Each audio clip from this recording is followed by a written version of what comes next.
Ladies and gentlemen, this is wrestling's last journeyman, the pride of Tater Peeler, Tennessee, and, if I do say so myself, one hell of a hand, Jeremiah Plunkett, and I'm telling you to listen up and give me back my pro wrestling. Promotional consideration paid for by the following. This is Steve Bowtie Bryant here. Back in the 90s, I was a pro wrestling photographer for the South, and I released what might have been one of the original sets of indie trading cards. I ran across some of these original sets. They were up in Randall Fanning's attic all this time. PG-13 rookie card, Ricky Morton, George Weingroff as the Sheik, Chris Champion, Reno Riggins, Billy Montana, Gary Valiant, the Scorpion, the Medic, Rick Reynolds, Jeff Daniels, Mephisto and Dante, Ben Jordan, Steve Neely, Marcus Woodrow, Clinton Charisma, Little Farmer John. If you'd like an opportunity to get these cards, contact me now. You can get them for only $49.99. Contact me at Steve Bowtie Bryant at iCloud.com. Get your set now while supplies last. Ladies and gentlemen, welcome to Give Me Back My Pro Wrestling.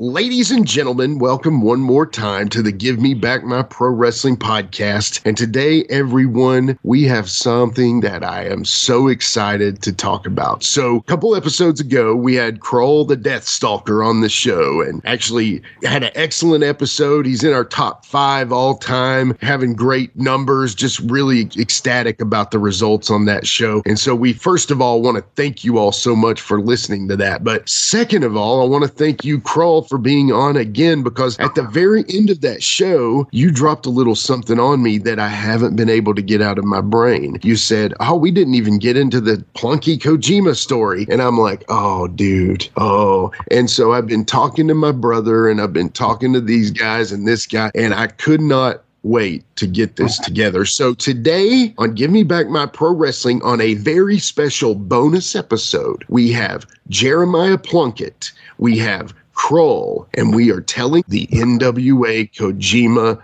story. What's up, guys? How y'all doing? Doing good. Yeah, doing good. I just want to say I'm just here to get my numbers up because everyone else is doing so much better. Hey, we're gonna get you on a part 2, so it's a whole new world here at Give Me Back My Pro Wrestling. But yes, we'll get your numbers up for sure. But anyway, thank you guys so much. I know y'all are busy people. You know, Plunkie, you've got the NWA you're currently working for, that you're running the roads everywhere, working for different promotions. Krull, I know you've got the very cool and upcoming USWO event. Y'all are running them every month. But today we're going to talk about the Jeremiah Plunkett versus Satoshi Kojima for the NWA title story at Collision Course 2014. So first of all, what was the current state of NWA Saw at this time right now, Krull? It was probably the best time of my booking. I mean, because actually we were probably wasn't no probably to it. We were the number one freaking NWA because we were producing weekly local TV. We were running every Friday night. We were doing events, probably at least 60 or more shows per year. Yeah. So we had the irons in the fire, and we had, pretty damn good roster with Plunkie. We built him up, the kill shot with the punch, everybody was putting him over. We were, it was, I mean, I don't know. It's my opinion, but I mean, hell, I put everything I had into that, so absolutely. I'm proud of a lot of that, Yeah. Now, Plunkie, at this time, how long had you been in the business, and kind of what were your feelings of everything at this point in your career? Let's see. So that's 2014. So I'd have been in around 9 years. Yeah. And like Krull said, everything was really exciting. Krull had us in storylines. If I remember right, and Krull, you may have to correct me if I'm wrong. The whole singles push just come.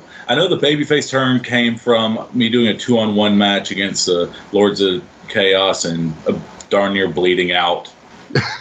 And then, like, Drew, that was one of the times when, bless him, love him to death, but Drew Haskins, decided to quit. Like, he just kind of left wrestling.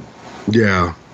Still sad about that. So, okay, then while we're talking about it, so this is actually based in the Bruce Tharpe NWA. Now, we know NWA with Plunkie, it's a whole new world for NWA now. But at this time, Bruce Tharpe had been running the NWA. And, some of the names we're going to mention in this story, Mike Searcy, TJ Weatherby, of course, we'll talk Krull, Satoshi Kojima. But let me tell the card right now. So this was the Collision Course 2014 card. Of course, you had the headlining of Satoshi Kojima versus Jeremiah Plunkett for the NWA Heavyweight title. But some of the card featured these names like Jax Dane, Lance Erickson, Hammerjack and Gator, Brian Lee and Lee Condrey, Kerry Awful and Nick Iggy, Kevin Weatherby, Lightning Bolt Kid LBK, Eric Andrews, Cahagas, and Damian Wayne. So obviously there's a big story, and I want the beginning to the end. But what was the idea for the match that basically, I know you'd been pushing Plunkie, and I loved it. I was not part of the roster at this point, but I love the idea. Tell me a little bit about where you got the idea, Krull, for pushing Plunkie in this spot. Wasn't nothing that was planned. I mean, usually your best stuff just kind of grows organically, and this is kind of what I feel we were doing as a group. I mean, like Plunkie said, Drew was out, and the angle where he bled out 2-on-1. I mean, it was just kind of, sometimes it's just there and it, manifests itself. Yeah. But I mean, yeah. But that's pretty much my thoughts on it. Okay, cool. I feel like we kind of set the stage somewhat here, but now, Krull, I would love to hear the full story of the Kojima NWA title debacle. Well, I don't want it to turn into a big, long, tirade or whatever. And anything I say about anybody is just how I feel. It's not trying to bury anybody or make somebody look bad or, because we all say things and do things that we're probably not proud of at times, but, it's just my opinion. But this is what I had to deal with to get Plunkie to that match. And it was, I was ready to, whip some ass for real. Yeah. With all the aggravation I had to put up with this. Yeah. So I'm heading to Millersville on a Friday, probably 2 months before the Kojima show. Chris Wanquillo, who was the supposedly acting vice president of the NWA, calls me and say, hey, we're bringing Kojima over for CAC to do a 3 or 4 day tour and then drop the belt back to Rob Conway. And wanted to know if we would be interested in booking him. They gave us a real good price on him. And then one of his last questions was, he asked me, he says, who would you have to put him against? I said, well, traditionally in the NWA, it would be my top babyface champion to get the rub off of the NWA champion. And plus for Plunkie, it was more probably appreciative of him wanting to work somebody from New Japan, let alone a New Japan legend. Right. So it was like a double bonus. Yeah. So I told him, I said, well, let me call Mike. So I got off the phone with him. I called Mike, told him what the deal was, what the price was, because there's no way that TJ or me on our own could afford to pay somebody like Kojima to come over. So sure. I called Mike. I said, Mike, I can make this work. I said, but if it falls on its ass financially, can you help me with it? And he was like, well, hell yeah. So I called Ron Quillo back. I said, yeah, that's good. So they brought him in Thursday. And, Friday he worked Plunkie. Saturday he was in Houston, which is Chris Ronquillo's town. Okay. And he worked the Houston Carson kid. And then Sunday they were in CAC, and he dropped the belt back to Conway. So also they brought Conway in to shoot a little vignette where he comes out at the end of the show and challenges him. And I put a little video together for that.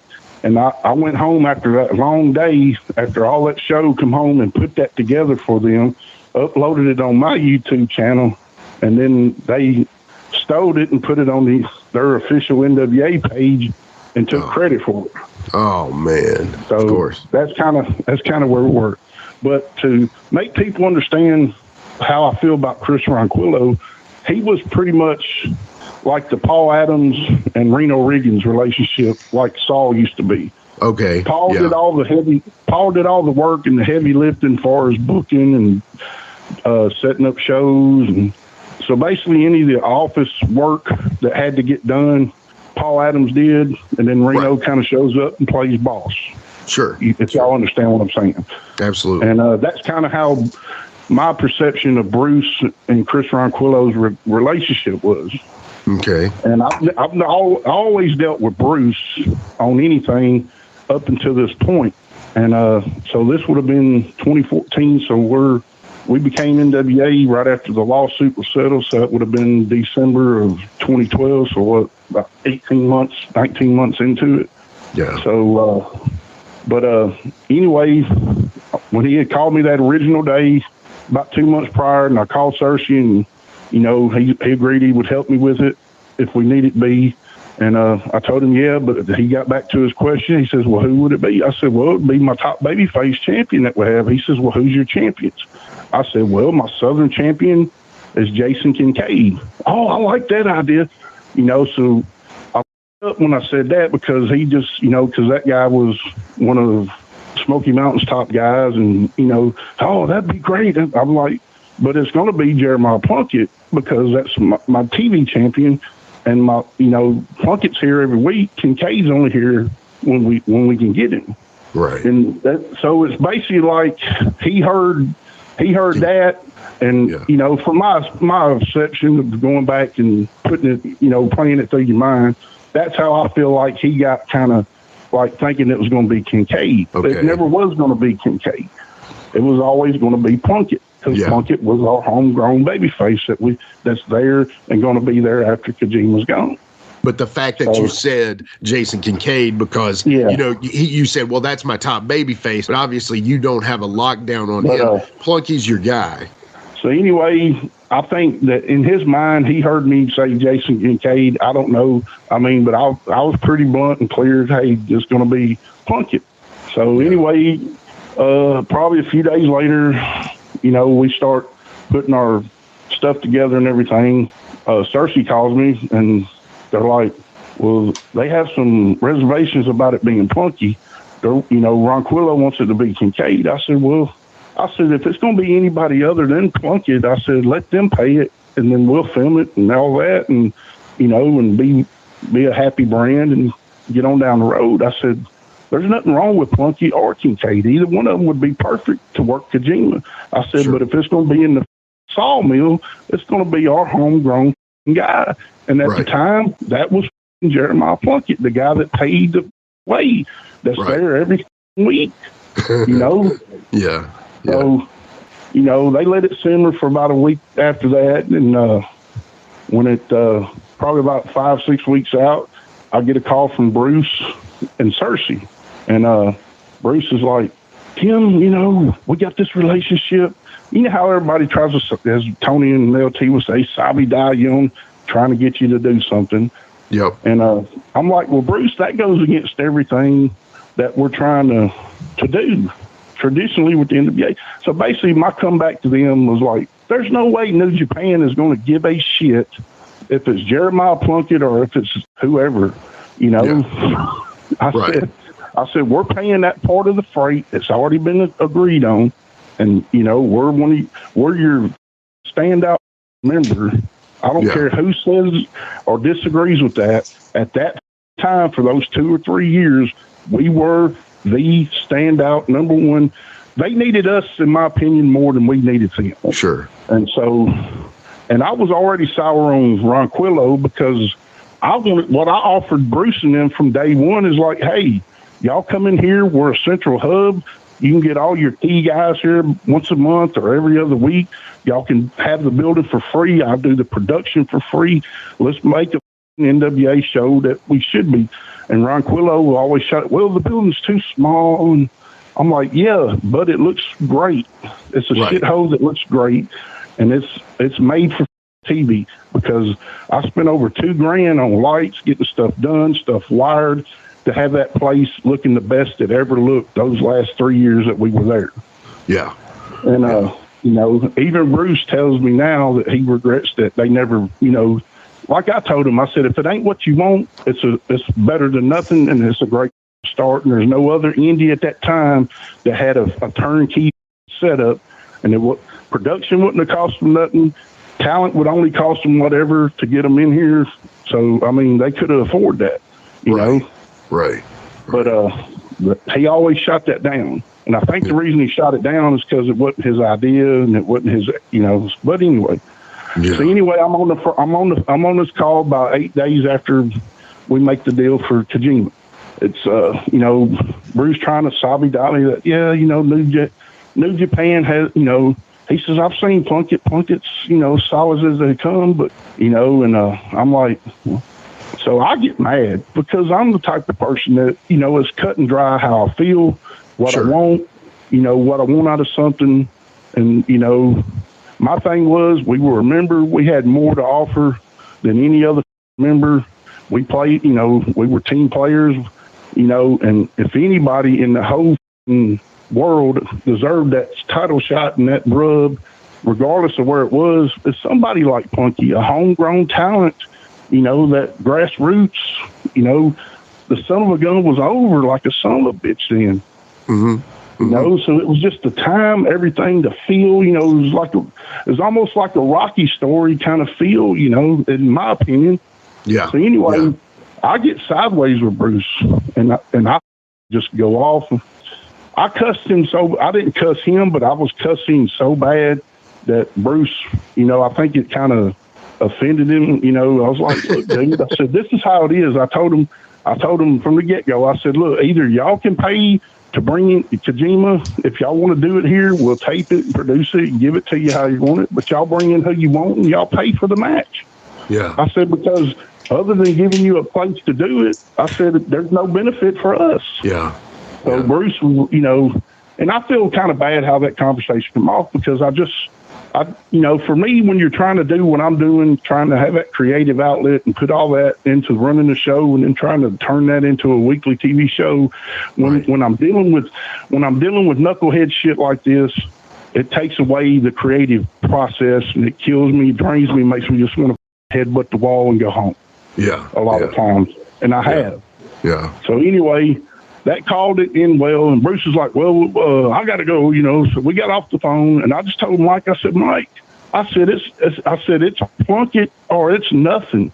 And I said, I don't give a if they kick me out, don't want us back. I said, but Mike, I said, for too long, you know, you've done it. You know, Mike, God bless him, man, and you can call him Mark or whatever. He was tried and true with Porter. With this NWA, I mean, anytime they needed a ring somewhere in Atlanta, he would haul a ring. Anytime they needed to buy a belt or pay for some talent to come in, I mean, you know, Porter never would book the world champions and stuff to bring them in, but Satoshi. So anyway, I told Mike, I said, you know, you're the one that brought me in with these guys. I said, so you know them better than I do. I said, but you know, if I, you know, put you in a bad light with him, I apologize. I said, but that's just how I feel, you know. And Mike was like, I'm 100% with you. He said, it better be Plunkie, you know. Yeah, right. And so, but on the back end, Ronquillo, that's why I was telling you I was wanting to tell the Cersei part of the story, which I will after we get through this show. Because after the show, we were all going to CAC in Vegas for Cauliflower Alley, and it was my first time flying or going anywhere. So that next morning, Miss Cersei was on a plane going to Vegas. So, you know, there's a lot going on for us. But so anyway, about 3 hours later, I get the next call, and it's from James Beard. Now, James Beard was basically the one that was actually trying to put stuff together for Ronquillo and Riviera and them shows. Okay. So he called me. So he called me like, Tim, I understand we have a stalemate here with who these. He goes, I don't think you really understand the importance of this. This is for New Japan Pro Wrestling, and I said, James, I said, I've been around. I said, I've never imagined not been nowhere. I said, but I'm smart and I understand when I'm getting a bunch of bullshit. I said, look, Quillo wants whoever else to look good in front of these New Japan people in his mind. I said, nobody over in Japan probably even knows who Plunkie, I am, you are, any of us, and give a shit. Right. You know what I'm saying? I said, so long as the guy can work and do what he needs to do and not hurt their guy, what would the issue be? He says, well, I've looked at your guy. He's a solid hand and blah, blah, blah. I said, look, dude, I know when I'm getting sobby-dyed or trying to get... So I'm going to tell you, and then I got in my, I said, excuse me for cussing. I'm just an emotional person. I said, look, there's only 3 ways this thing's going to go, good or bad. I said, 1, we can cancel the motherfucker and y'all can take him somewhere else. I said, 2, we can leave it like it is, or 3, y'all can pay his freight and bring him in. We'll tape it and do whatever you need, and y'all can put him against you if you want. I don't give a shit. And so he's like, well, Tim, I understand where you're coming from. He says, personally, I don't see a problem with Plunkett as a talent. He said, he seems like a good hand and blah, blah, blah. I said, yeah, but and the thing about Chris Ronquillo, I should have said at the beginning of it, he's not smart to the business. He was some kind of business guy in like wine and spirits in Houston, where he's from. And nothing against him. He just did not understand how wrestlers and terminology and everything works.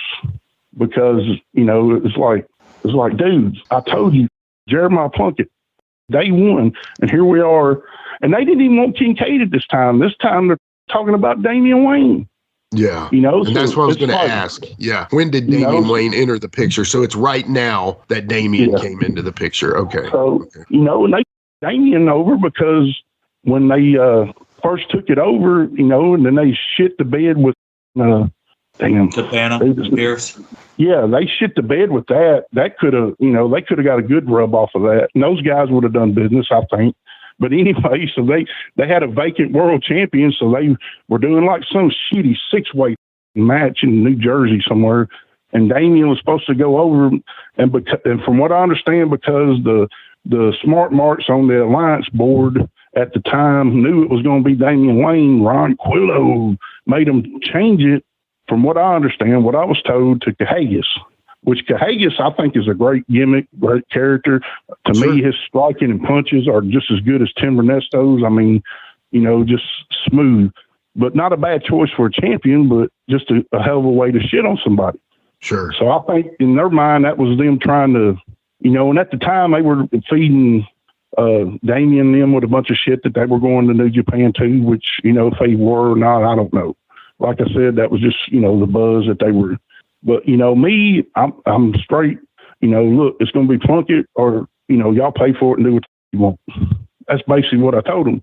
So I get off the phone with James Beard.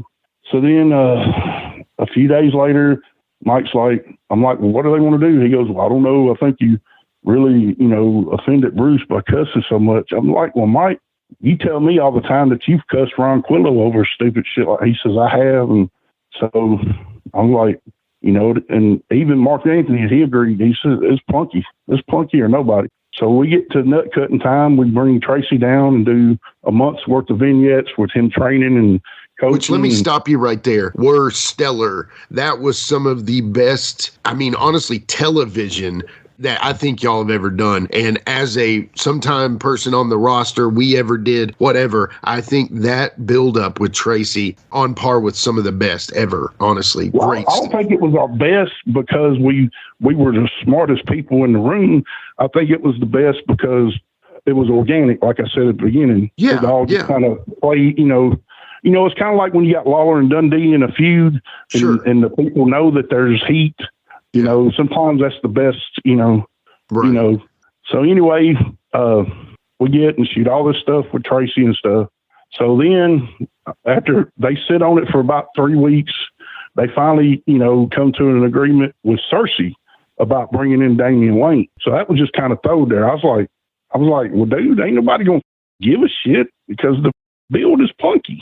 Right. Hey guys, this is Wolfie D from PG-13. Check out my podcast, Live and in Color with Wolfie D, every Monday at noon. We're talking Memphis, we're talking ECW, WCW, WWF, everywhere that I've been. We even have some great guests, some Hall of Famers on the show with us. Every Monday, Live and in Color with Wolfie D. That's right, it's the talk of Middle Tennessee, the channel you love to hate and the channel you hate to love. It's Brian Turner from Brian Turner's VHS Rehab.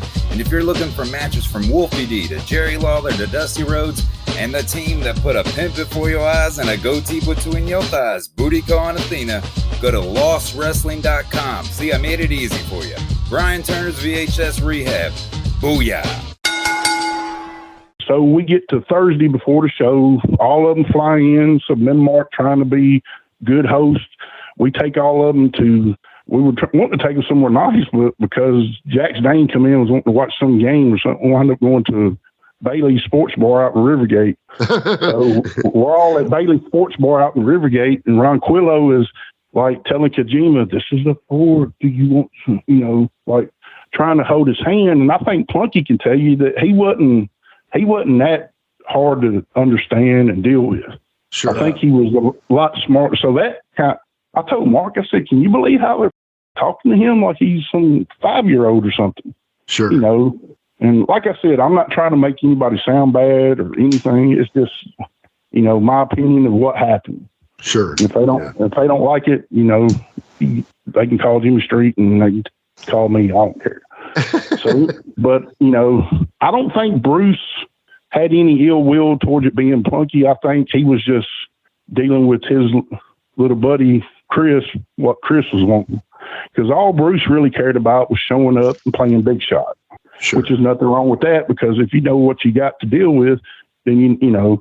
Other than that, I've never had a crossword with Bruce. I know a lot of people shit on him, but he was always good to me. Always treated me good. And if I had a problem, it usually got worked out other than this. So anyway, we're there. We have dinner with them and everything goes pretty good. So we get to the show and Cersei's cooking steaks and everything for the boys. And we do this big meet and greet. And Ronquillo, I think's mad because nobody's buying his gimmicks. And then, even Cersei did like commemorative shirts, NWA shirts, little belts. And even Cersei wasn't selling shit, because you had so much stuff. But anyway, the meet and greet did pretty good. We did enough meet and greet sales to pay for Kojima, so everything was good. The show drew probably I don't know TJ's business numbers over the years because it's been so long, but that had to be in the top 3 shows drawing wise there.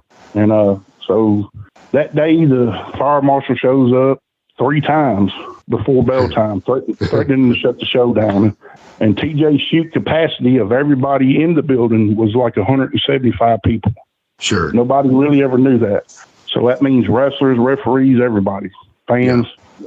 And so, Plunkie, I'm sure you know that, but that's why we put you on early, because if the show was going to get shut down, that match was going to happen. Boom. There it is. That was another question I had. Thank you. Perfect. So I actually didn't know that. I thought that was a concession you had to make. Right. No, absolutely not. Absolutely. Get the deal. Okay. No, but absolutely not, because TJ was so worried that the fire marshal was going to shut it down. The last time he come in there, TJ, I think it was even before 7:30, TJ was selling tickets and telling them to walk around behind the building and sneak in the back door, because we had the back door up so high because it was so hot. 1,000,000 degrees. So many people. But I mean, you can go look at the footage on YouTube. That place was standing room only. Right. I mean, packed. Yeah. You know, and Plunkie drew that house. Yeah. You know, because everything else was regular angles. You know, we had a few cage matches with Gator and Hammerjack's deal, but Plunkie was the hot item. Right. No hose barred. So Plunkie, I'll let you take it over, because tell him how Kojima treated you when he got there, because that's, you know, that ought to seal the deal with them not thinking that you was a legit guy or something. Yeah, and hold up real quick. Thank you, Krull. You're a great co-host here. So Plunkie, as going into this, tell me kind of how you felt when you first heard that you were the guy, when that they were going with you and there was a bit of a battle about it. Talk about a little of that. So when I first heard it, the very first time I heard it, I was kind of, I'll believe it when it happens. I'd got to the point in wrestling where, you know, you get promised so many things and it never happened. And just seeing, I know Bruce had been in. Had Chris been in before, Krull? No, that was the only time. Okay. I didn't know if they would go for it. And then once we started shooting the stuff for it, I was like, this is happening. Right. And then I began being gung-ho about it, and I was training my ass off, and I was doing anything we could to promote it. It was like every day I would promote something, and I was let in a little bit on the battle that was going on. Like I knew, and I'm very thankful that Tim and Mark and Mike were fighting for me. I didn't know to what degree. I didn't know as extreme as Krull is just saying. But I knew especially day of, I knew Chris kind of blew me off like that day. Like okay. I shook Bruce's hand, and he was cool. Bruce has always been cool, as far like to me. And then Chris was just like, "Yep, all right, cool, bud." And in fact, I believe I may have told him, "You're welcome for the house," because I was pretty salty. Awesome. But no, man, Kojima walks in, and Kojima was awesome. He was great. I went up and I introduced myself. He's like, and he said he knew who I was, and that on the plane ride over, he had watched my matches so that we could work together. You had talked about them having Rob Conway in. Didn't they try to say Rob was supposed to be the translator and help us put the match together? Yeah, I think so. He just sat there. Me and Kojima put the match together. He wasn't needed for that. Kojima spoke plenty enough English. This was not his first time in the States at all. Did Rob get a payday for that, Krull? I'm sure he did, but that was probably through Bruce and them. Not on your side, yeah. No, okay. No, not at all. I was going to say, man. I do want to go back on Tracy, though, real quick. Please, yeah. Tracy was coming in, and I don't know. I guess it really doesn't matter to give away Tracy's business. I know somebody else was originally scouted for that, and they had wanted like a significant payoff to come in. And it was somebody that I, at the time, had not been linked with at all. And then the idea got shot to Tracy. And from my understanding, and Krull, correct me if I'm wrong, he was coming in for barely over gas money to shoot those vignettes. I think he paid him $100, but then I think the night of the show, he gave it to TJ's old lady after one of the benefit shows we did following after TJ passed away. But I think we gave him $100 to come in and do that. Gotcha. Yeah, okay. And let's talk about these vignettes real quick. Tracy, you don't talk about anything beforehand, right? We're just playing off each other. Everybody knows how broken down Tracy was at that time. Yeah. But man, when that red light came on, he shoot belly-to-belly suplex me. If you find those vignettes and you see the one where he gives me a belly-to-belly, I was not ready and I did not help. Yeah, yeah. He just shoot belly-to-belly suplexes me in training. That's amazing. And he cuts money promos. Like there's a go home money promo with him in front of the NWA Saw banner, and watching it to this day makes me cry. And I'll forever be thankful to Tracy for doing that. Right now, everybody's talking about Jeremiah was a bullfrog. I love it. It's cool. I've done a couple seminars. He's in great attitude. Whatever I can do to help you. I've been blessed to help so many guys that have made it in this sport. You've got the heart. You got the desire. You got the biggest. This is the biggest. You got everything to gain and nothing to lose. If you can hold on to that, and by May 30th, you be the Saw NWA television champion, you have a shot at the heavyweight champion of the world, right? If I can ever say his name right. Kojima, is that right? Yep. Hey, I wrestled in Japan 21 tours. I wrestled for New Japan, All Japan, for Wings, IWA Japan, FMW, and there's one more I can't remember. But I know who he is, and he's a tough guy, and he's not taking you lightly. Japanese, their culture is not that way. That's not. They are well prepared. Those people, a dishwasher works 12, 16 hours a day. Am I wrong or right? They had the tsunami. They've already rebounded. Those people worked their butt off. You're the first of 3 title shots. You know what? You're not going to sneak up on him. But he is making like a 16-hour flight with the 13 hours ahead is their time. Their time. It's like, what? It's wee hours in the morning there. You know what I mean? His sleep's going to be all messed up. Jet lag is a big thing. I know that. I've been on the plane that could have hurt Rob Conway, you know, when he dropped the belt to him over there, you know, in the Tokyo Dome. So you got a lot of advantages on that. But what you can't worry about is all the things on social media and all the being directed towards you negativity. You know, preparation meets opportunity. You're a humble young man. The NWA board has selected you, all right, but you got to hold on to that. We got a lot of work to do. Japanese style is a big difference, man. I've been in the ring, been fortunate with some of the great Japanese wrestlers, or some of the greatest wrestlers of all time. And let me tell you what, man, you better be ready to bring it when you're in there with them. They ain't gonna take it easy. That's from Antonio Inoki to the Giant Baba, Riki Choshu, Kenta Kobayashi, Kawada, Sakaguchi, Hashimoto, Muda, Chono, a lot of those guys like that. They playing, man. They play. If you blow up, if you get winded, they will embarrass you. One thing you got going for you is this is your home crowd. This is your home. You're the home field advantage. This guy's not worried about the roar of the crowd. Am I right? Right. He's not worried about it. He's coming here. He's coming here to embarrass you, and he's hoping that he's going to have an easy one. He knows you're coming and but he's looking already ahead. I would say he is in a little bit, but he's looking to go to Houston, Texas. Well, maybe he may not make it. He may not make it, man. You want to be. You got to know. You got to believe. I can tell you that Mike can encourage you. The board of directors can encourage you. Everybody that is in your corner that knows that you're a good guy, knows that you're a good friend, and knows you've been 9 years in this business at the age of 27. Wrong or right? Mikey Woods. Mikey Woods, I love Mikey Woods. But, you got a great attitude and you're working your butt off. You hold a regular job, you'd like to do this for a living. Well, this is your chance, May 30th. But you got to hold on to that between now and then. I know I'm going on and on. I've just spent 3 hours. I've been thinking about what I was going to say. I love those guys that are upset that they don't have the title shot. That's not my decision. That's not your decision. That's the board's decision. That's between Bruce Tharpe, yep, right? This is a chance for you. Got everything to gain and nothing to lose. We got a lot of work to do. Like I said, we got to get in there. You got to get it, man. Some of Japan's greatest athletes become professional wrestlers. It's no joke. Japanese press will be here. It's a big deal. It's a big deal for him to come to the United States to defend the oldest, the most prestigious world title, which is the NWA World Champion. Harley Race, Lou Thez, Gene Kaninsky, Pat O'Connor, okay, Ric Flair, of course, you know what I mean? Chris Candido, I got to put him in there. They always ask me who was the toughest guy. The best matches I ever had was with Chris Candido. You know why? Not because he was the biggest, not because he was the strongest, not even because he was the toughest. He had the most heart. He had the most desire. It's 80% mental, it's 20% physical, it's 100% right here. All right, you got that, but you're a nice guy. You got to get rid of that. This business is full of cutthroats. Am I right? Snakes, yes. Sharks, and all that. You ain't got to be cutthroat. You ain't got to be snake, but you got to be a shark. You got to be a bear. You got to be a lean, mean fighting machine. Let's get to work, man.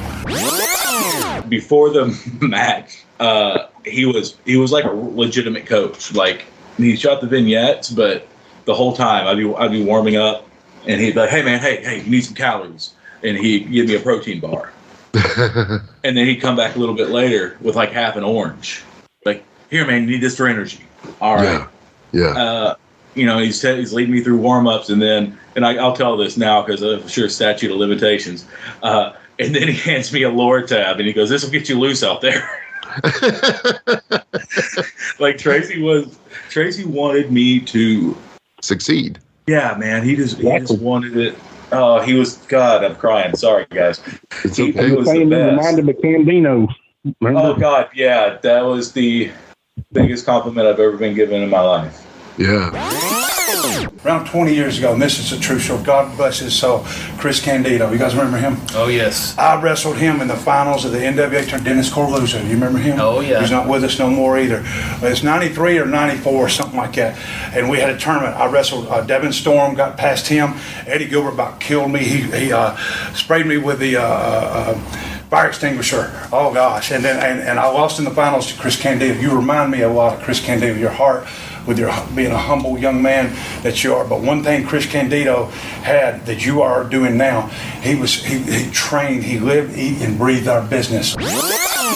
Until the next show I did, and I said I'm going to miss a diving headbutt, and then I did it, and I go, I don't know how he did this. But no, yeah, he told me I reminded of Candido, and that's the biggest compliment I probably could have been given, because that's one of my idols. Well, just so you know, we were just throwing ideas around on the other guy. The other guy was just the first guy we thought of, because at that time he was working out a lot with Josephus and training him. Mark was the one that come up with the story of the aspect of having a veteran like coaching and all that stuff. And then they were up there using the building a little bit before that, and we were just like, well, what about Cash? And then, you know, I think when he come back with a high price, then Mark was like, you know who's perfect for that? Tracy. And that's how that kind of fell together. So you're talking about Kid Cash was the original idea? Yeah, but I mean, that was just us. He never was like, it was a it was just us going, it was just us, you know, pitching ideas together. Mark was the one that come up with the idea, the Grizzle veteran trainer. Sure. And then, you know, because he was working with Joe up there training them, you know, it was like, well, what about that? You know, and he was like, wanted too much money or whatever. So then Mark's like, you know, Tracy would be perfect for that. So boom, that's how that came together. In a sense, almost better. I mean, I don't, no disrespect. Exactly. I love Kid Cash, but I think Tracy actually worked better. Yeah, you know? But the reason it wouldn't have been any good is, like Plunkie said, he's never had no history connected with him. So, well, see, I didn't even know about Cash. Since we're putting that out there, I always heard it was going to be Dr. Tom. Oh, I mean, if that is, that's Mark throwing ideas together. But it was, from what I remember, it was just going to be Cash. I mean, Dr. Tom might have come up and might have wanted too much too. But Cash was the one that I remember.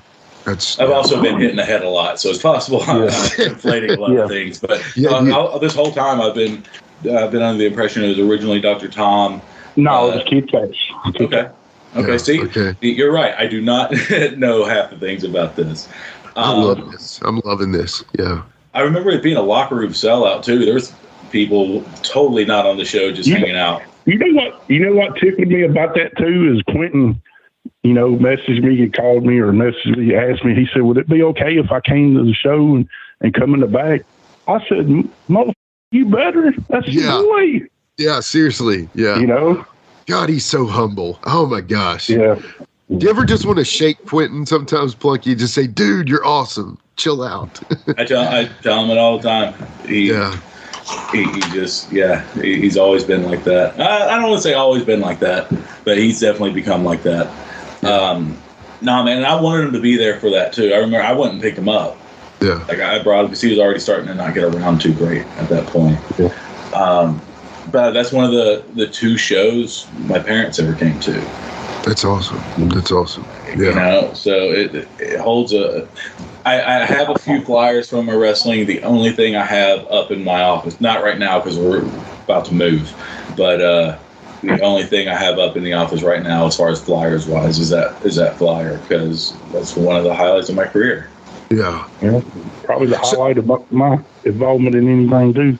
So let me ask you this, because, you know, this is kind of the fly on the wall here type element here, because you and I were talking, Plunkie. I was kind of temporarily out of the business for a little bit, and you and I were talking on the phone or text or whatever at that time. And I remember you were like, yeah, man, it's up in the air. I think it's going to happen, these kinds of things. So leading into the work with Tracy, was Tracy also giving you off the side advice like, hey, here's how I would do this or anything like that? Were you getting anything from Tracy like that? Not so much in like putting the match together or anything like that. Okay. He was giving me advice that I think would have been more true in his tours of Japan. Sure. You would always hear about like your first time over there, the guys are super stiff with you. Right. And like they try to take advantage of you. And he was telling me to watch out for that. But I'll tell you right now, Kojima was like butter, dude. So smooth, so easy, never had that issue. But he would warn me about that. You know, he'd telling me about when he would go over there and they'd take advantage of him until he lit them right back up. Yeah. And you had to kind of earn your respect. But man, I never had that issue with Kojima. Maybe that's a continental thing or something, but okay, so that's great. You're leading into the perfect question that I have right now. So putting the match together with Kojima. Now, obviously you said Rob Conway, you know, quotation marks, a translator, whatever. Was it you, Tracy, Kojima, and Rob sitting in a circle, or was it you and Kojima and Tracy wasn't there, or did Tracy sit in with the building of the match at all, or how did any of that work? We were all four there, but like it's really just me and Kojima. Okay, and so Kojima obviously understands you talking, right? He understands English enough that, you know, talk a little bit about that. Well, I've watched a lot of film too to be ready on the stuff he does. Sure. But yeah, it's all suggestions. Maybe this here, and we had to lay out more than we normally would have because of the obvious language barrier. But there was a lot of just flow in it too. Okay. The bombs in the home stretch. We kind of laid out, and everything else we just kind of worked with. Okay, you do this thing. When you do this, I know you're going for this. It was pretty easy. I mean, it's weird to say, but he's an old pro. He had been doing it a long time at that time. Right. And Plunkie, wouldn't you say that the crowd was kind of not for both of you, but I mean, they didn't really look at him as like, go back to Japan, blah, blah, blah. They didn't really boo him. It was more kind of a respectable, this is the champion kind of feel, right? Yeah, they're respectable. Now, they did do a USA chant at one point, and I'm like, well, he's not exactly the evil foreign menace or anything, but no, they never booed him. They did show him respect. Man, him coming out at the entrance was cool, and he's a tank, man. Just you don't realize how big he is until you're right there. Yeah. But such a gentleman. And so working with him within the match, now you said he didn't go stiff on you, the classic strong style deal there, but were there things about him that, I guess, like for all the guys that you had worked before, and we know you'd already worked a massive amount of legends because of the availability that we had to them in that area, but talk about the similarities to some people, or maybe just is his style totally his own as far as when you were in the match itself. Talk a little bit about actually wrestling him. Man, I tell you, only things I felt three things. The chop, the first and last chop in his machine gun chops. Yeah. All the ones in the middle are a little lighter, and then I hope that doesn't kill the image. And that elbow drop's a little heavy. Yeah. Okay. The lariat, if you know what you're doing, it's not going to hurt you. Right. But I don't know. He really took his time on anything. I don't know if there's anybody like I could point out to his styles. Like, I mean, his style's not, I don't want to say not unique because it is his own, but it's not like something I've never encountered before. Like his move sets were, lariat, diamond cutter, DDT, elbow, and rolling elbow. Like those are his big things. Yeah. Okay. All stuff. And he's not, but the thing he didn't have to do, but he did, was he did his best to make me, and I'm sure Chris Ronquillo specifically probably didn't like that, but I mean, he took the knockout punch. Yeah. And really, you thought I dropped him, and I think the people in the crowd, because we did there's a rope break, but I think the people in the crowd thought there was a chance. Yeah, and that's the beauty of it, right? That's the beauty of it when he gives you that and lets you. That's the beauty of wrestling, man. So, okay, at the end of the match, and how did you feel about the overall match itself at the end of it? And I want to go to Plunkie, and then I would love to hear what you think, Krull, on that. At the time, I was a little upset that it was mid-card, not knowing that you did it so that the match would happen, thinking that was a concession that had to be made. So I was a little upset thinking that, and the fact that we could only do 10 minutes because Kojima had to come back and wrestle in the main. Yeah. That match was 4 minutes. The one with Damien. 4 minute job. So I wish we'd have been given 15, maybe even 20. I believe we could have told a real good story, and I believe we could have really hooked them. But at the end of the day, it's the highlight of my career. And Krull, you're right when you said that, especially at the time, like that I cared more about who it was than the belt. And I know that seems crazy, but being a massive Japanese wrestling fan that I am, knowing exactly who Satoshi Kojima was, and following his matches and all the tapes that I had and stuff like that, it was. I mean, I didn't go to the ring and get starstruck a lot by that point, but when he made his entrance, like it was weird, and I'm glad I had Tracy there to kind of keep me calm, but. And the entrance, man, if you watch the video, I'd never received a reaction like that, and it was crazy. Yeah. Like, those people were going nuts, and they're so invested. And, you know, Krull, who hooked up all the advertising stuff? Krull, like, when you guys had me go do radio and go do Rudy Kalis, was that you? I know Lakeisha was No, it involved. was Lakeisha. Yeah. A lot of that, the Rudy Kalis was Lakeisha. Yeah. So, I mean, we plugged it through, you know, and Rudy was great. God, that was cool, too, to do an interview with the sports guy I'd watched my entire life. But, but just so much went into that. And I truly feel, and I don't know if you know this, but they were supposed, not cut you off real quick, but they were supposed to do a live remote there before the show, but they, one of the local teams, baseball, softball girls team was going to the state or something, got us preempted that the day before. I knew Rudy said he was supposed to be there. Yeah. And wasn't. But that's why he wasn't. That's what we were told. Okay. Yeah.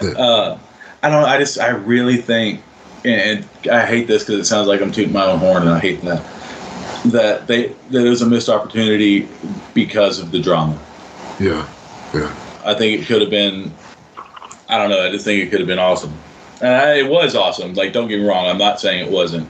Right. I just hate that the drama led to so much BS. And, like, there was people upset. I don't know who was working upset and who was shoot upset. And so, like I know, like, Sean Schultz and I were in an angle, so I know he was working upset. But then there was other people posting about me not deserving a match and getting kind of personal with the insults. There you go. So, Damian Wayne, we know everybody. I like Damian Wayne. I have nothing bad to say about Damian Wayne whatsoever. I know you work with him currently. Krull, I know that's an active, relationship there as far as professional wise. I mean, was there some heat there? Was he upset about some things? I mean, as far as what he told me is that he didn't want to infringe on Plunkie, and, like he was trying to, but, if Plunkie heard something that I didn't, that's what he actually told me. Yeah. So, I mean, I've never brought it up because, frankly, I didn't care enough to. And I'm the same way. I like Damian, and I would have hated if it would have been legitimate because I would look at him a different way. But that's good to know that because I've never wanted to ask. Yeah. Yeah. But he was just... He was just there mainly because they wanted him there from the way he played it to me. So okay. So a victim of the circumstances of a bit, but the things that go on. So if in reverse, Jason Kincaid had been available, do you think they would have tried to push him further into it, or was that literally just scrapped once it was over with? After that initial phone call, he was only brought up all the time. Okay, gotcha. Okay, yeah, okay. That's. I'm just curious about that too. So because they were talking about other names, like national names, like TNA, style names and stuff. I was like, that's why I was so aggravated. I was like, look, this is the way it is. That's the way it's going to be. If y'all don't want to go that way, bring in who you want. But you're paying for it. Right. I'm washing my hands of it. But, the fact that you basically died on that hill, I absolutely respect that so much of you, that you not only believed in your guy, you literally, like a force of nature, made that happen. Well, you might as well look at it this way. It's not that I didn't love Plunkie, but, we were all for one and one for all, Yeah. So what benefited Plunkie benefited me and TJ. Yeah. It was, yeah, that's he was awesome. Our Jerry Lawler at that time, Yeah. He made the territory. So the after effects of this match. Now, once everything settles down, where did everything go after that? Talk a little bit about that, Krull. All right. The next night they were in Houston with Kojima, and that was Chris Ronquillo's show. And from what I remember, this has been 8-9 years now, but best I remember, the setup was real dark because they taped in like a VFW hall or something. They had like tables for ring barriers with the front row, if I remember right. So the setup looked like shit. Houston Carson looked like $1 million. But I guarantee you the reaction, the match, and everything was nothing like what they had that Friday night. Okay. And then at the CAC, which I think was actually on a Sunday or a Monday night, I'm not sure the show, but, you know, there's more of the boys watching the matches than it is actual fans. And, you know, that was more like just a place to do the title change. Really, Sure. if they were smart, and nothing against Plunkie, as just, you know, just as far as the production value and the atmosphere and the setup, they would have been better to do a title switch at the Sawmill. But they did a flat finish in Vegas. Nobody gave a shit, you know, because it's just, you know, the boys at the CAC, everybody that's ever been in the business should go at least one time to experience it. Yeah. It's weird, especially the wrestling shows. You have Nick Bockwinkel sitting in the crowd. You have, like, the first night we was there, I was sitting in the row right behind where Nick Bockwinkel and Scott Hall were talking. So it's pretty cool. Terry Funk walked up to me in the lobby, said, "Hey, how you doing, buddy?" Shook my hand. You know, he come to me, like going to the little liquor store they got in there. I was coming out of it. He was going in it. He said, "Hey, buddy, how you doing? You know, what's your name?" You know, so everybody should at least go to CAC one time. So anyway, out of the three matches the four matches that Kojima had, they're hands down, you know, from here to the moon. Everybody else is trying to break, not even getting off 2 inches off the ground. Him and Plunkie were past Saturn. That's how, in my opinion, which I think my opinion should mean something, because, you know, I'm the one that put it together, the one that edited it, and, you know, from just everything. Right. It was the best. And from what, you know, for them not to really have anything as far as television or anything, they really missed the boat when they didn't take me and TJ up on our offer, because could you imagine the rub that we would have got if we were kind of the central hub with all the talent coming through and stuff? Oh, it would have been immense. It would have been immense. Because that would have been the payoff for us locally, and guys like Plunkie getting to work all these guys coming through, you know. But we wasn't good enough, you know. So they never had no TV. That's why their shit sucked outside of the few that actually had their shit together. Right. You know? Join me, Gene Jackson, for the Jackson Interaction Podcast, where I'll be doing one-on-one interviews with people from the world of professional wrestling, as well as stand-up comedy. You can get them anywhere podcasts are available in both video and audio form, but you can find them all at genejacksonpod.com.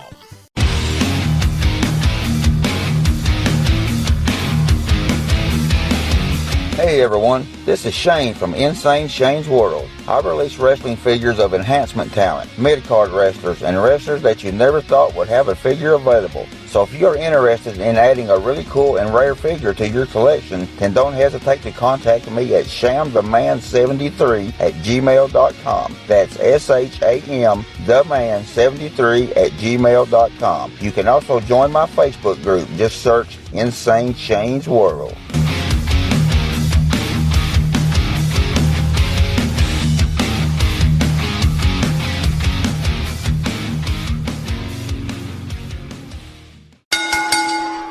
Had you booked it without their interference in anything, and they just kind of gave you the keys to the kingdom, Krull, how would you have done it differently? I don't think match-wise I'd have done anything different except give them a good 20 minutes to go out there and, like Plunkie said. Other than that, I think the night was magical. Obviously, Damien probably would not have been involved with Kojima. Oh, no, not at all. And in a perfect world, you know, like you said, with not worrying about the fire marshal, you would have had him at the end of the card. Absolutely. Now, this is an interesting question. So it's hard to think of it in a perspective of a person who is no longer here. Rest in peace, Mike Cersei. What was he thinking, you know, at that time, you know, after everything was said and done? Well, Mike was on thin ice with him anyway. That's why we need to get to the Vegas part of it. Please take it away. This is the part that I was wanting to tell. All right, so we get through the show Saturday evening. We're flying to Vegas. We get to Vegas Saturday about 5 or 6 o'clock Vegas time. We get our room, you know, blah blah blah. Everybody's hanging out. This hotel we stayed in has got like 16 restaurants, so everybody, you know, kind of congregating to their groups. All right, so this whole weekend, Mike was hot with them, and I don't even, to be honest, remember what it was. other than our shows, something that they wouldn't do. Mike wanted to be honest, I don't remember what Mike's grievance with Bruce was, but he wanted to talk to Bruce about something, and it wasn't nothing to do with Saul or anything, but they just kept blowing him off. So like the second day out there, Chris Ronquillo and Bruce come to me when I'm by myself during the day, and like Chris Ronquillo's like, so basically they come to me and it's like, Jimmy, we want you involved in what we're doing, but we're fixing to have to do some trimming of our associates, and we want to know if you're with us or not with us. And I'm like, what the f*** are you talking about? They're like, we're fixing to cut ties with Mike, and the only reason they could give me why is because Ronquillo says, well, Tim, he cusses me all the time. He cusses me like I'm a kid or something. I said, I can understand that if you're doing stupid, ignorant shit. And so I told him, I said, no, I'm not, I don't feel comfortable y'all even asking me this. I said, Mike's my friend. Mike's the one that brought me in. I said, so if Mike's done, I guess I'm done. And they didn't like that.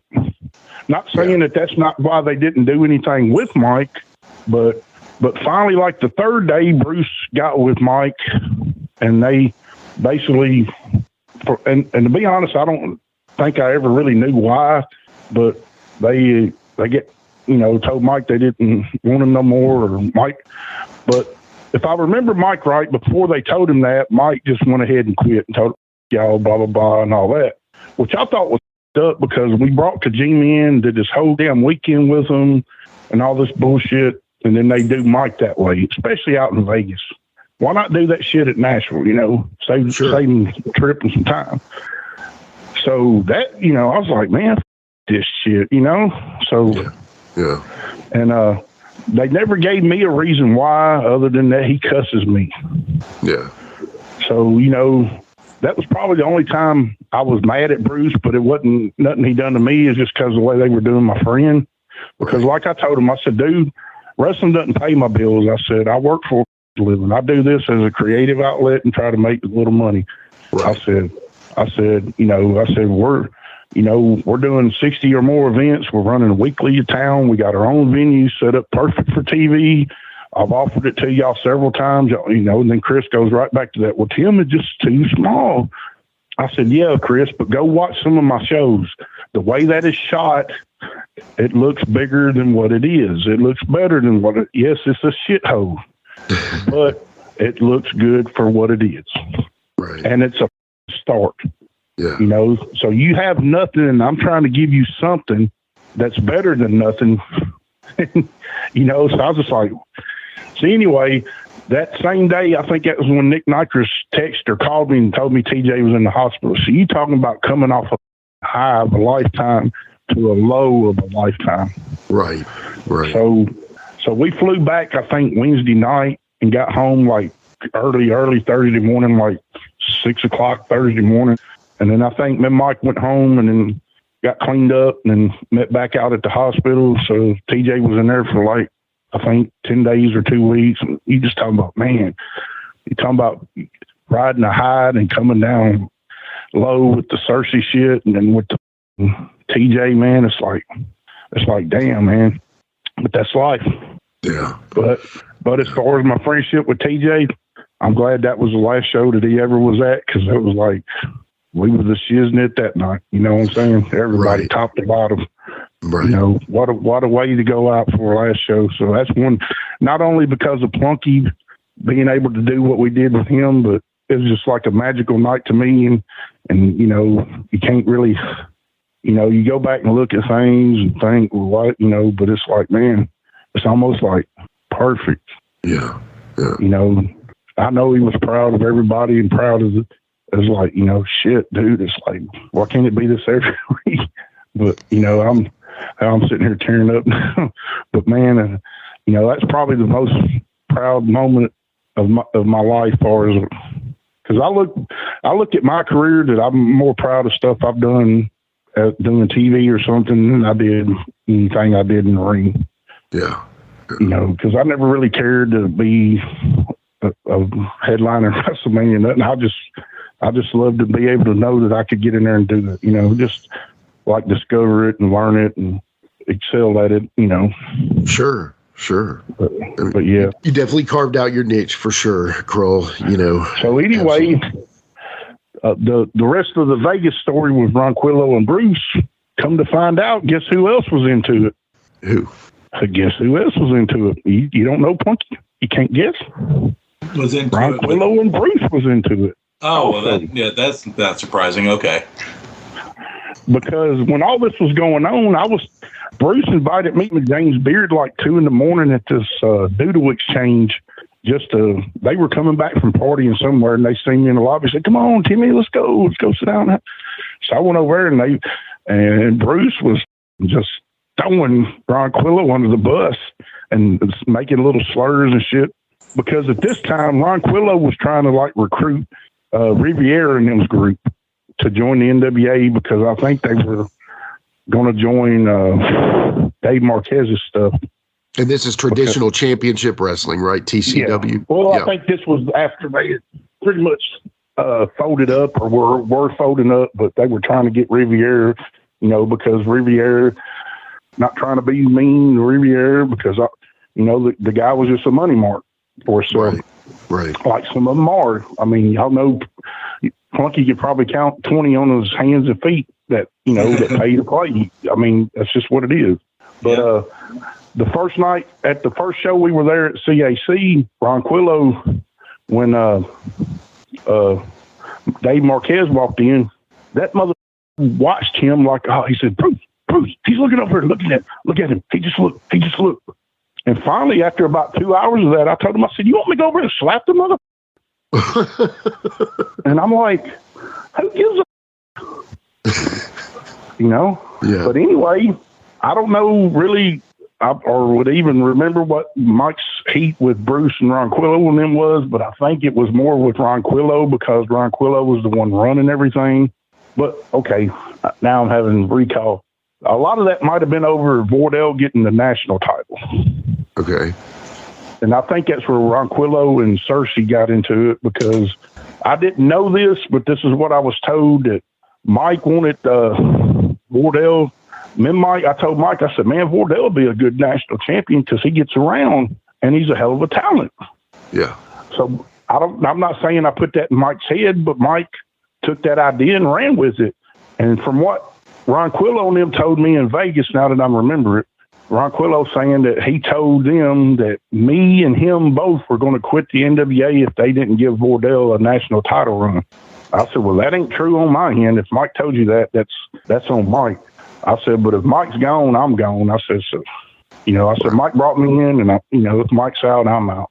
But I think that was what some of it had to do with it, and whether that's true or not, that was what Ronquillo told me. Mike Cersei never told me that, but I do know when they gave Vordell the same thing with Plunkie, it was a magical night. Ronquillo even called, and we put him on the PA, and he thanked Vordell and, you know, kind of gave him his blessing. And then it's like 2 days after, their bullshit started, because supposedly Vordell had a prior booking where he was putting a guy over that was like a rival, or said something online on something about, "Hey, we beat your champion," or some stupid shit. Who cares? But that's when Ronquillo and Bruce were like sour on Vordell, but Vordell claims he had the text message and stuff where he told him, said, "Hey, I got this booking, after that, I'm good, boom, boom, boom." And then supposedly it all just fell apart. So I told Vordell, I said, "Vordell, you do what you got to do." I said, "There ain't no heat with you working here." I said, "We did that for you because, you know, we wanted to, you know, you deserve it. And, you know, plus they need their belts on guys that are going to get around and do what their belts are supposed to be for, you know?" Mm-hmm. And so anyway, the next year at CAC, because of all this bullshit, Ronquillo, I don't know what happened there with him and Bruce and the other guy, Fred, whatever his name was, out of Jersey. But Bruce buys them out or whatever. They're kicked out or whatever. So then that's when Bruce becomes the sole owner of whatever the NWA was or whatever it was. So the following year, the first year we went there, they were wanting to kick Cersei out. The second year, they're putting him in the Hall of Fame. Ain't that a bitch? what difference a year makes. Yeah. And I think that's why Bruce did it, because he probably felt so bad about it. But ain't that a bitch? 1 year they don't want you, the next year you're in the Hall of Fame. That's a perfect example of wrestling, man. Yeah. Of the business, you know. But not saying that Mike deserved to be in an NWA Hall of Fame, but for all the politic and bullshit that he did and got over by all these yeah, give that motherfucker a Hall of Fame. Yeah. You know, that's how I felt about it. Right. If I remember right, because the whole reason it went to Bruce Tharpe and Ronquillo and them, there was like a lawsuit over insurance fraud with the people before. That goes back to our buddy Mike Porter. Mm. But didn't Cersei, like, basically, because he was under that branch of the NWA as well, he ended up going with Tharpe and Ronquillo after all that. So this is what I was told and what I understand. All right, Bruce and Chris Ronquillo joined the NWA, and supposedly their shows were drawing, Bruce's shows were drawing 400 or 500 people when they would run, and part of their, you know, basically whatever the NWA's gimmick was to join was like $3,000 to become a full member and have your own sanctioned territory. Right. So supposedly Bruce and Chris both did that, and but part of what they also offered is that you become a part of the NWA, you're able to use this insurance for free. Well, Porter got the same policy that Tony had at the Stadium Inn through Build the Shields. It was a company, I think in Manchester or somewhere. And Tony would be able to tell you the name of the insurance and more about that. That's the Shoot pallet. But basically, Porter had the same policy that Tony had, good for like 52 events a year in front of less than 200 people. So now you got Porter and them offering any NWA member access to it. Basically, the insurance was no good. Right. Because of them doing that, but it got them in the buildings that required it that they could run. That's basically what the gimmick was.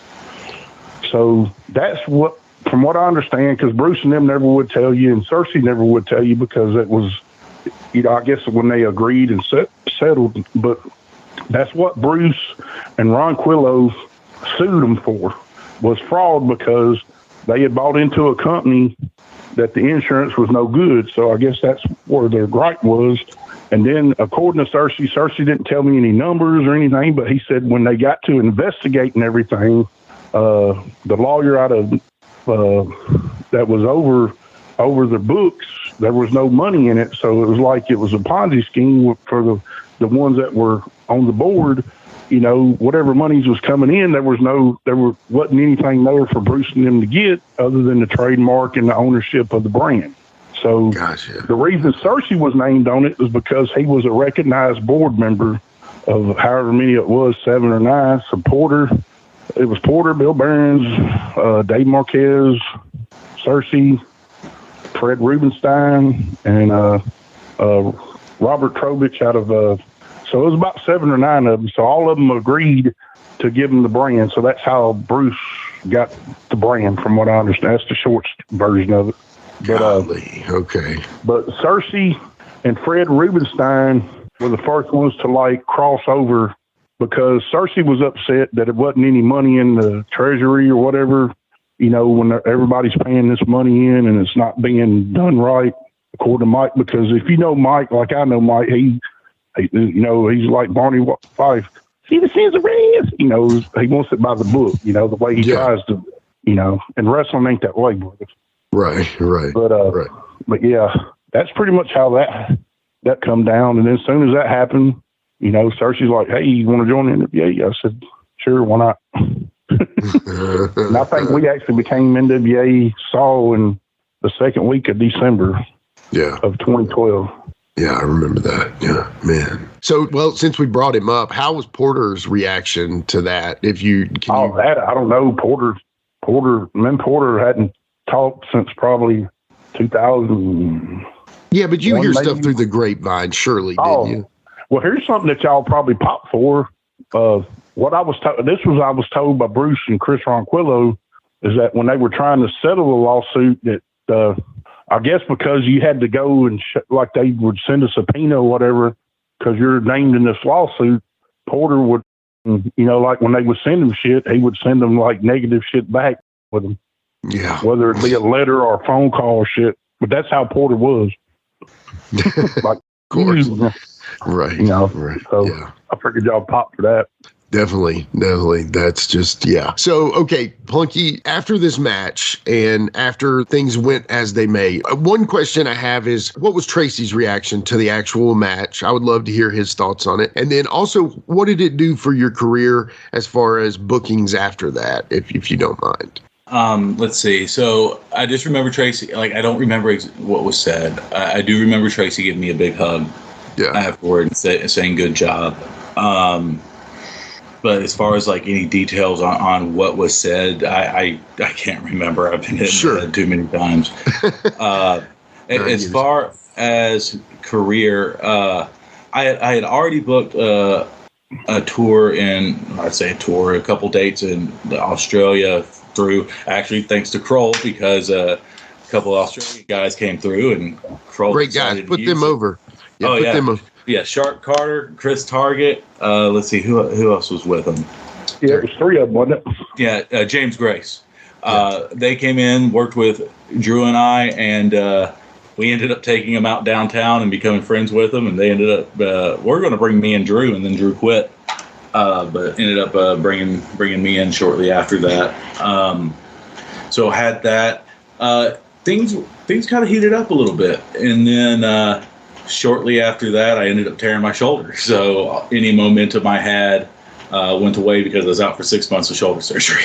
Yeah, that was rough. I remember that. So I knew you were, when you came back from Australia, brother was eating Vegemite sandwiches. So I knew, I was like, this guy, he's becoming more seasoned. You're grizzling your vet a little more as you went. So yeah, learning that. I thought that was really cool that you got to go do that. Like I said, those are great guys. I got to meet them, through different shows and stuff. But, Krull, if you could have done anything differently during that time, is there a couple things that maybe you say, okay, man, because you did, dude, you basically by will and force, you made that event happen with Plunkie, and it shouldn't have been that hard. We all agree. I'm a Plunkie mark, you're a Plunkie mark, but when it comes down to it, if there's anything you could have done differently, is there anything you can think of off the top of your head? Not really. I mean, because it was, we were all in or we were all out, Yeah, because when you take such a hard stance, and trust me, I respect you even more for this hard stance you've been taking. But ain't that the awesome. Best kind of though? You make them do it your way, and then you shove it up their ass by being the best of the whole little tour they did. And is there, and you guys can speak to this, because in the outside realm, I'm an adopted Memphis mark, and I love Tennessee wrestling, but sometimes there's a bit of a weird vibe that some people give about Tennessee wrestling, right? And do you think was any of that involved in their thinking on some of this at all? No, I think it just comes down that Chris Ronquillo was not smart to how to deal with wrestling.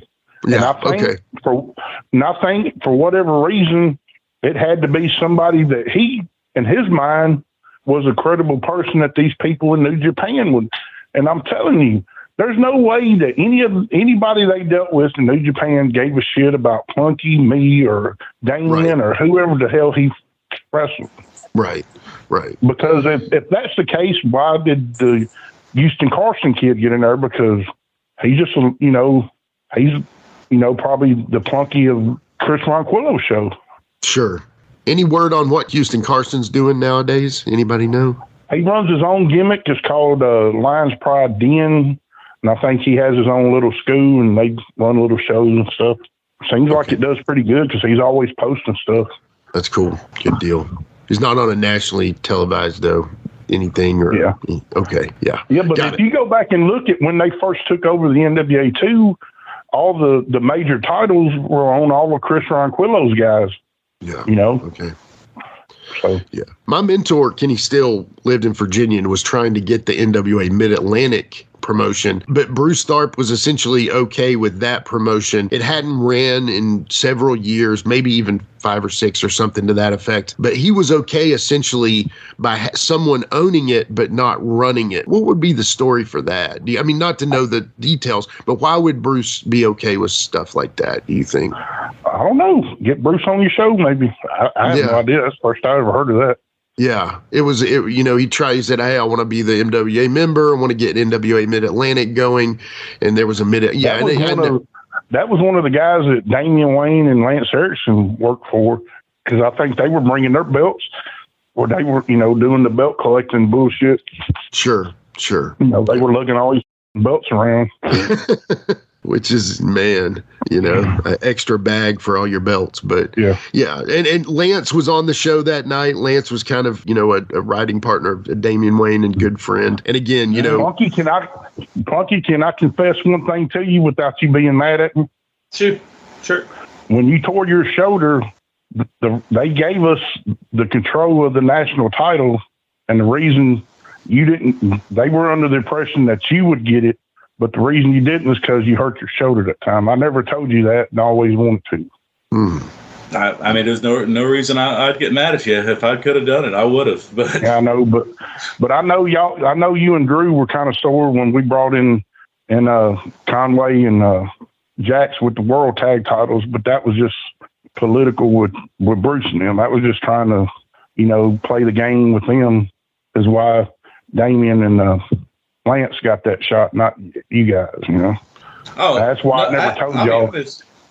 We never really had a problem with that. The only problem we ever had as far as the tag team stuff goes is that time that somebody was sore about dropping the belts back to us and decided to lift the shoulder up. Well, they dropped them though, didn't they? Yeah, they sure did. Oh man, don't want to mention names, guys. Don't want to mention names. Oh, I don't care. It was Lance Erickson. Yeah. Yeah. So if it were being done now in today's like if you let's just say this was happening in your current promotion that you're running now, Krull, when it came down to it though, I think even more that you were already kind of a force of nature and things were out of your hands. I think you said it earlier, but you would do the exact same thing right now. Yeah, that's awesome. I love that. Well, I mean, and I think all this could have been avoided if Chris Ronquillo was smart to the business. Nothing against Chris on anything that I've ever dealt with him on. I ain't holding any grudges. I'm just telling my side of something. He might have a completely different side of it, and he's entitled to it because it's his opinion. But I think his inexperience of being one of the boys or being in the business was what kept the NWA down as bad as it was when they first had it. And then when they got rid of him or he quit or whatever, the only thing that they ever had really going for them was they had a New Japan deal, and he took credit for all that when he was telling me about it. And that, I think for Bruce and them, it was just kind of dumb luck, the success that they did have. Yeah. Because by the end of their little 5-year run with it, Riviera was the only one really booking the champions and having control over belts because his guys had all the belts.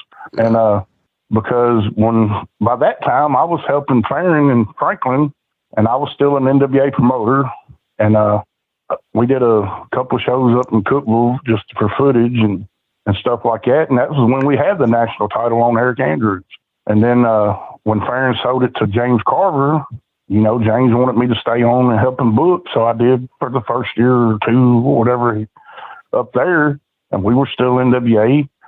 We had brought Bruce in and done a big angle where we were actually planning on running a big show at the fairgrounds in Nashville and putting the world title on Damien. And you can ask James Carver in that little shitty office that we had there. Bruce come in. I ran this whole idea by him, how I wanted to use how they screwed Damien out of the world title and use that to build up to bring Bruce in as the heel Vince McMahon type character, trying to keep stuff off of him. So Bruce liked the idea. So they had Greg Anthony drop the national title to Damien. And then we shot that angle, and then dumbass with the Kentucky Commission that up. And I brought And I blame Chris Ronquillo for this because supposedly after Bruce come in and we did all this stuff, we brought Paulie in with Bruce and endorsing him as going to be the next NWA national champion, which was a swerve. We brought Cahagas out and he dropped the belt to Cahagas just like they did the world title, you know. So when Bruce first took it over, trying to rehatch that, the next time Bruce was supposed to come in, Tim Gonerman, who was the Kentucky commissioner, athletic commissioner, stooged off to James Carver that he's going to drug test Bruce Thorpe because he got an anonymous tip that Bruce Thorpe smokes the marijuana. So being honest that I don't want Bruce to get publicly embarrassed if he comes in and gets, you know, done like that. Being a lawyer and everything, I tell Bruce, so Bruce, you know, you can't blame him. So then he doesn't want to come back. And that kind of, you know, plus this is the whole time when just a few months after that, they announced a deal with Corgan buying him out. So that probably wouldn't have never happened. But at the time we had control of the national title. And the last year that we were an NWA member, we were supposed to have control of the junior heavyweight title because for some reason, Rob Conway wanted Mr. USA to be the world junior heavyweight champion. And I think the main reason he pitched that is because he wanted to have his places where he could get bookings. Oh, you know, okay. Close to home, sense. You know, so it was, you know, not that James is a shitty talent or not, but that's the way I've seen it. So for 9 months before the Corgan takeover, we're trying to get John, I think John Sexton is his name. He had been sitting on the world junior title, not wanting to drop it because I guess he was mad because Bruce wouldn't make people book him as the champion. Yeah. And he wasn't getting any bookings with it.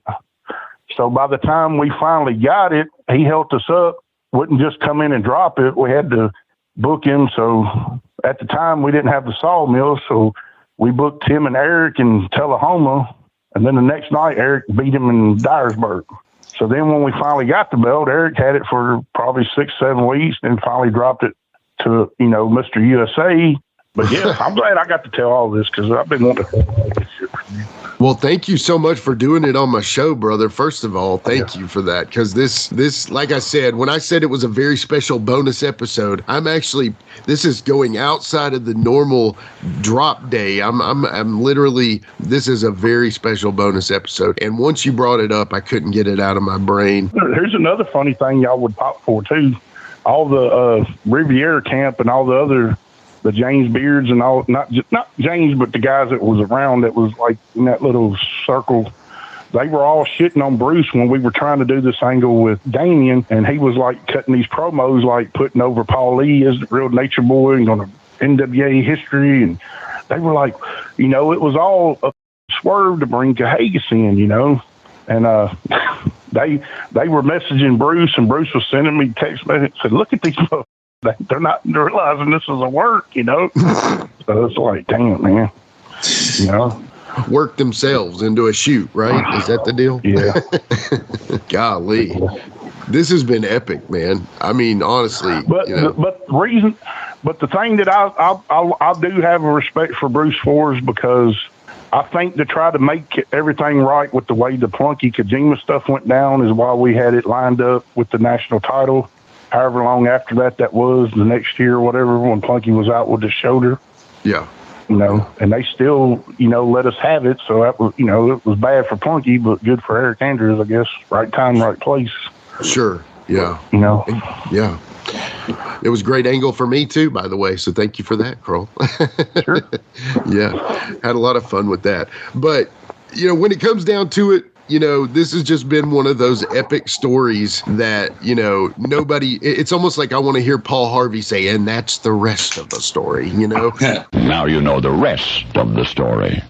Because to me, it was always like one of those things. And, you know, then I found out, you know, we could actually get Krull to tell it all. Then, man, I had to literally take advantage of this situation. So, you know, maybe this should be an ongoing thing to where I maybe try to get Krull to spill his guts on more stuff, but well, no, I mean, I mean, it's nothing to try to bury anybody. It's just telling the headache of trying to do something good for the good of the business. I mean, I know Plunkie's a tried and true Billy Corgan guy, and I'm happy he's there. But in my opinion, him and Alex should be on the top of the heap because they're probably two of the top 5 to 8 guys they have. Boom, boom.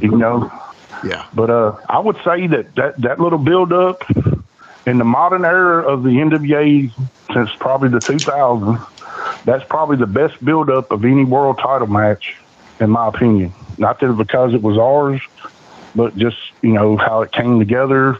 How Plunkie was like that local Philadelphia boy getting a once in a lifetime opportunity at a legit world title. Yeah. And a legit legend from New Japan Pro Wrestling. It was like the double whammy for Plunkie. It's like hit the lottery and the Mega Millions. Yeah. Yeah. Brian Turner just recently sent me a text. He said, man, CM Punk's going to wrestle Kojima on AEW TV. You got to tell that story soon. I'm like, brother, I don't know if I can make it happen as quick as I need to, but, it's funny. It's funny. It's timing wise. It works out too, because obviously Kojima's still going. Kojima's still absolutely 100% relevant and an absolute New Japan legend. And, in my heart and my mind, Plunkie's one of my legends. So, I love this. I love this opportunity, guys. I really did. I just wanted to say real quick, I've said it publicly, but I want to say it again, that I appreciate how much you, Krull, Mike, and Mark went to bat for me. Because I knew at the time that you guys had to go to bat for me. I didn't know how much. I didn't know that you went through as much stress as you did. I am glad to know that my suspicions were right with who had the issue with it, because I've been wondering that about if Bruce was involved in that at all these years. I mean, if he was or wasn't, I don't really know, but I think Bruce was like Reno. He really did. He was just happy-go-lucky. When it was time to show up on Camera Zone, he's there to play the role. So I don't think he probably even ever really gave a shit. He just like, work it out, guys, Yeah. And the weird part about it, too, like Plunkie said earlier, there were Facebook posts from Damien that seemed that he was very upset about things. And again, whether he was working himself into it or he was actually upset, who knows? But, that just added an extra layer to it that ultimately fed the story even more, and I don't want to keep bringing that up, but I think it has to be said again that, that definitely added an extra layer of like, okay, is this guy really politicking, like doing it this way, or, but I don't know. I mean, from what he told me, it seemed like he was pretty sincere and didn't want to rain on Punkie's night or anything, but I mean, I don't know. Right. Wrestlers, right? Because he had a sour taste in his mouth with them from the first night they actually ran a show. He's supposed to be the NWA World Champion, and they pulled a swerve on him. Supposedly that was a shoot, too, like in the last minute. You show up for weeks, you show up thinking you're going to be the NWA World Champion, and they're like, oh, we got Bruce on the phone. Hey, we're going this way. Haggis is getting it, So... Man. Wow. Well, guys, man. Well, Krull, first of all, I thank you for coming back on the show, and thank you for being available as quickly as I needed you. It just worked out that this day was available, and I said I got to take advantage of it. It also worked into your schedule, very busy schedule, Jeremiah. So, Plunkie, love you, brother. Krull, love you. Thank y'all so much for doing this for my show. Thank you all for getting this off your chest and being able to hear the full story of things. Thank you so much for both of you, what you mean to me personally, and, not just to this show, but what you mean to me personally as far as just people in my life. So, I just want to say thank you all so much for coming on the show and doing this. Oh, man, thanks for having us, Jimmy. And again, Krull, thanks for fighting for me, baby. Always will. Love you. Yeah. You guys are great. And so for Krull, the Death Stalker and the badass booker that he is, and the best right hand in the business, Mr. Jeremiah Plunkett. This is Jimmy Street, and this has been Give Me Back My Pro Wrestling. I didn't have to do it. One talk. Yeah, you did get Tony Falk in there. I love Tony, man. We'll be right back to wrap things up after these messages. If you're a fan of rock and music, I'd really appreciate it if you took a moment to check out my podcast. It's called the Decibel Geek Podcast. We've been doing it for about 10 years now. We talk about Kiss. We talk about Ozzy. We talk about Motley Crue and Guns N' Roses and Metallica. We talk about all the legends from the 60s and on, up to brand new bands that you should be hearing about today that you're not going to hear on the radio.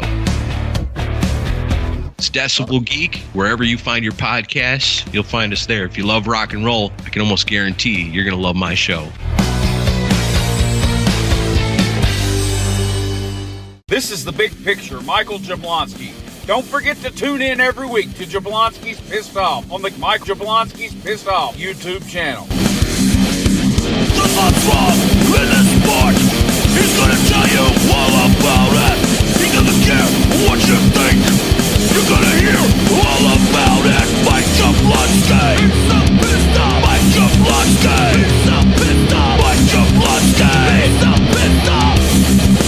He's pissed off. Okay, wow. That was epic.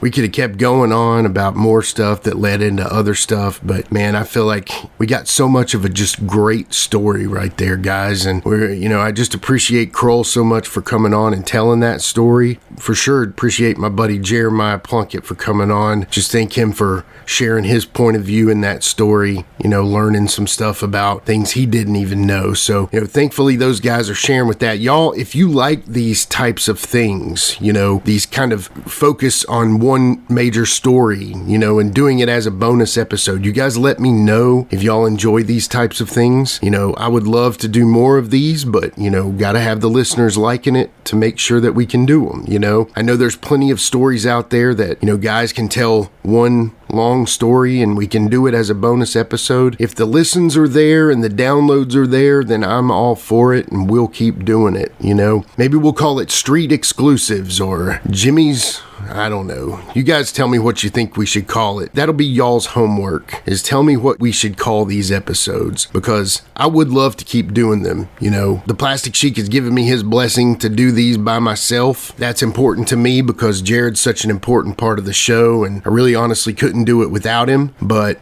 he's a busy man. He owns his own business. So sometimes lining up schedules to get a recording done is tough. So, if I'm taking these on as these bonus special episodes, especially since I can do it and have the time, like I said, if y'all want to hear more of these, let me know. Would love to keep doing them. There's more stories to be told, and hopefully we can turn this into a thing that we keep doing and carries on, and we'll just see how it goes. But today we heard an incredible story, and I hope y'all enjoyed it as much as I did. And we thank you all so much. Again, we are Give Me Back My Pro Wrestling on all the social media platforms: Facebook, Instagram, YouTube, and Twitter at GMBMPW.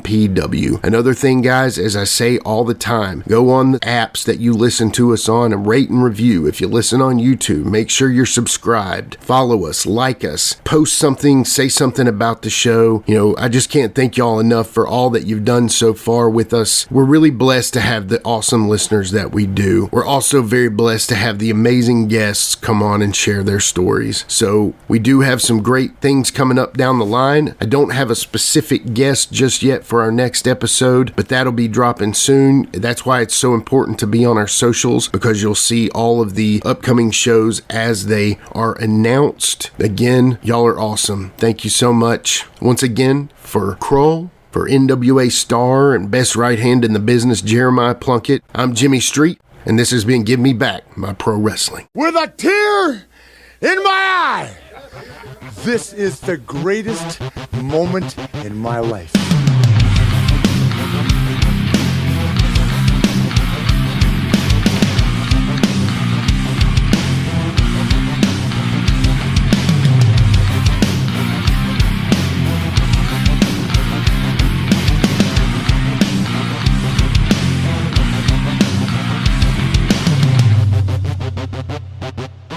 We'll see you later. This has been a James Rock Street production.